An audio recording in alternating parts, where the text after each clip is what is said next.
NCERT math chapter coordinate geometry class 10th exercise 7.2 question number 2।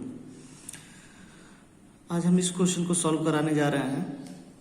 Question है find the coordinates of the points of trisection of the line segment joining 4-1 and -2 -3।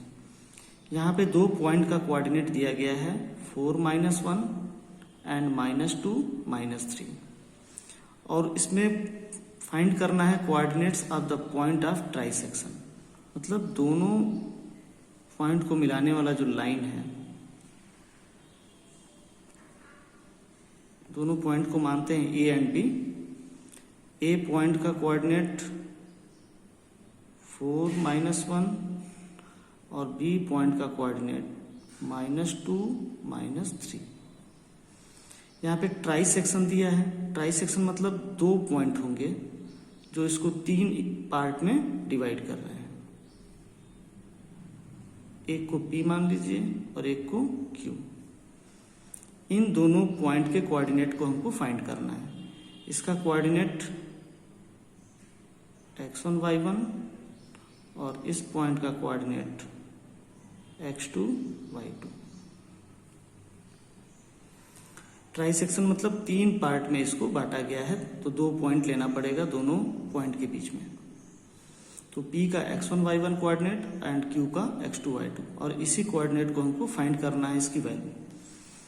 यहाँ पे देखिए A और B का point दिया हुआ है। A point का कोऑर्डिनेट है 4 एंड -1, ये हो गया, और B पॉइंट का कोऑर्डिनेट हो गया -2 एंड -3। तो जब भी हम पॉइंट P की बात करेंगे, फॉर पॉइंट P पॉइंट के लिए जो कोऑर्डिनेट फाइंड करेंगे उसमें पहले पॉइंट को x लेते हैं और इसमें सेक्शन फार्मूला अप्लाई करेंगे। लेकिन यहाँ पे जो m1 m2 की वैल्यू होगी वो दी नहीं गई है क्वेश्चन में, तो इस पॉइंट के लिए m1 मानेंगे 1 और P पॉइंट के लिए m2 मानेंगे यहाँ से 2। तो for point P m1 1 and m2 2, क्योंकि यहाँ से डिस्टेंस 1 है और यहाँ से डिस्टेंस 2 है। तो यहाँ पे सेक्शन फार्मूला लगाएंगे हर पॉइंट P के लिए m1x2 plus m2x1 upon m1 plus m2। इसमें वैल्यू रखते हैं। m1 1 है, x2 -1, m2 की वैल्यू 2 है और x1 की वैल्यू यहाँ पे पहले हम डिनोट कर लेते हैं। x1 ये है आपका x1, ये है y1, ये है x2 और ये है y2। तो यहाँ पे m1 x2 जब लिखेंगे तो m1 1 और x2 की वैल्यू -2 और m2 2 है और x1 की वैल्यू है 4। यहाँ पे हो जाएगा 1 + 2। अब इसको कैलकुलेट करेंगे तो ये -2, ये 4 2 जाए 8 और ये हो जाएगा 3। ये हो जाएगा 6/3, कैंसिल आउट, वैल्यू आएगा 2। मतलब P पॉइंट का जो x होगा उसकी वैल्यू आ गई 2। अब P पॉइंट का सेकेंड ऑर्डिनेट निकालेंगे। y मानते हैं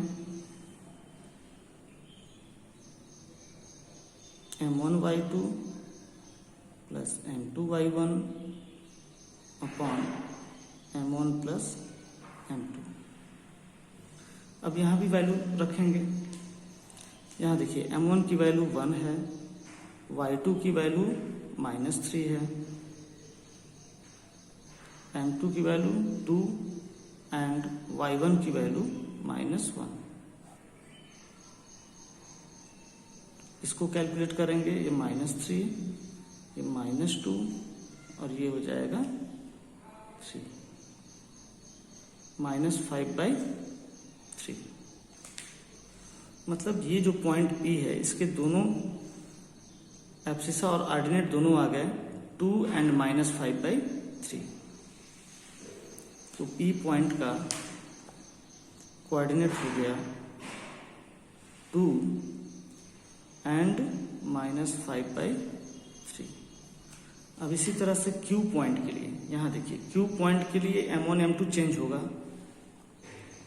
फॉर पॉइंट Q पॉइंट के लिए M1 हो जाएगा 2 एंड M2 हो जाएगा 1, क्योंकि यहाँ देखिए Q पॉइंट के लिए यहाँ से जो डिस्टेंस होगी 1 एंड 2 हो जाएगा, और ये जो सेक्शन है वो इसका रेशियो कितना हो जाएगा 1, यहाँ से 2 और यहाँ से 1, तो यहाँ पे इसका M1 2 एंड M2 1। अब फर्स्ट पॉइंट निकालने के लिए फार्मूला वही रहेगा, M1x2 plus M2x1 upon M1 plus M2।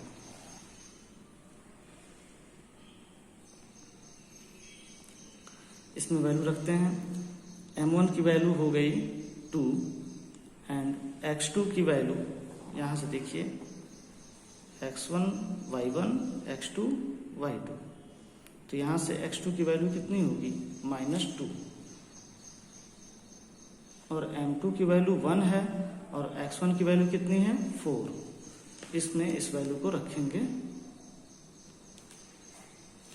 और ये होगा 2 + 1, ये हो जाएगा -4, ये हो जाएगा +4 अपॉन 3, तो ये हो जाएगा 0/3 = 0। और दूसरा पॉइंट है y कैलकुलेट करने के लिए फार्मूला होगा M1y2 M2y1 upon M1 plus M2। यहाँ पे भी वैल्यू रखना होगा। M1 की वैल्यू है 2, y2 की वैल्यू है -3, M2 की वैल्यू 1 और y1 की वैल्यू है -1। ये वैल्यू कैलकुलेट करेंगे तो आएगा -6 -1 अपॉन 3 -7/3। इसका मतलब पॉइंट Q का कोऑर्डिनेट हो जाएगा 0 एंड -7/3। तो ये दोनों पॉइंट हमारे फाइंड हो गए। Q की वैल्यू, Q का कोऑर्डिनेट 0 एंड -7/3 एंड P का 2 एंड -5/3। और इस तरह से ये पूरे क्वेश्चन का सॉल्यूशन फाइंड हो गया।